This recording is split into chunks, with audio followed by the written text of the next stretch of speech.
Hey everybody, welcome back to my channel. My name is Caitlin Tyra. I am a 16 plus year educator who has now stepped out of the classroom to take on a new adventure, which is helping teachers reclaim their time.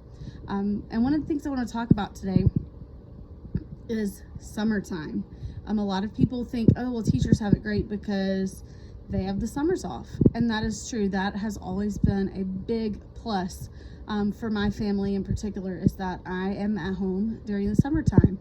But what a lot of people who are not in education don't realize is that summertime is actually an emotional healing time for most teachers. I know for me, like, all of a sudden I'll sleep like the whole month of June, right before I actually feel like I'm back to myself. It's needed. It's a time to recoup emotionally. It's a time to get some things done around the house, all those things. But one of the things that I did, and I encourage you to do as an educator, is I decided probably about 10 years into my teaching journey that the summer times were going to be this protected time for my family. I was not going to volunteer to teach summer school, even if it meant more money. I was not going to do enormous amounts of professional development. Now, does that mean I don't do professional development in the summertime? No, absolutely. I would go do trainings here and there, 1 or 2 days, but it was not a priority.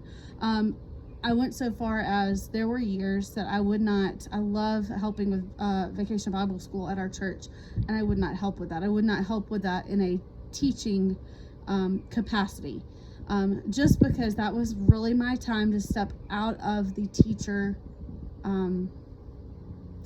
role and serve in another capacity, so that I could be 100% when I did go back with my students in the fall.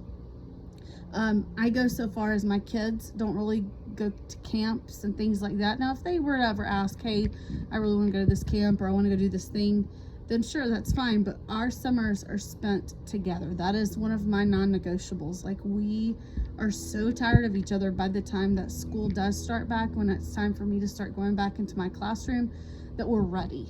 We're ready for a little bit of time apart, but we appreciate that time that we had together. So I'm curious, do you have any educator summer non-negotiables? When do you go back into your classroom? I used to go back into my classroom after Memorial Day.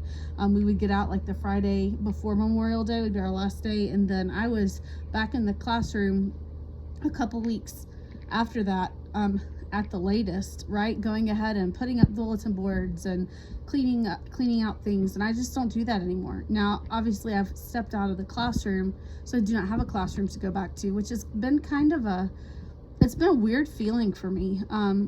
Kind of been grieving that a little bit. I'm excited about this new chapter where I'll get to substitute, and I'll get to help teachers, and I'll get to do some different writing activities. I've actually spent so much time over the past few weeks. I know I said that my summer times are kind of precious and not spent on school, but I've done so much creating. My Teachers Pay Teacher store has grown probably double since I got out for school, and it's been a relaxing thing though. But anyway, so what are your things that you hold as non-negotiables for your summer, or how you rest and recoup? I know for me, another thing during the school year, I always try to go get my toes done, a pedicure, about once a month. And that's kind of like my reset, my time. And I encourage you to have a time to do that. So comment down below, what do you do to recharge?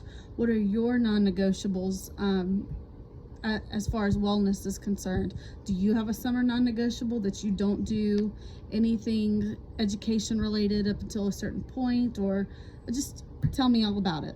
I'm looking forward to, I have a whole another week left of June to work these side hustles that are going to replace my teacher income. I'm excited to show you about some of the side hustles that have grown, and both in size and monetary value, and then some that have not been quite as productive, as I thought they were going to be. So if you will take just a second and like and subscribe to this channel, that would help me out tremendously. And as always, please feel free to message me anything that you're interested in talking about. Thanks. See you next time.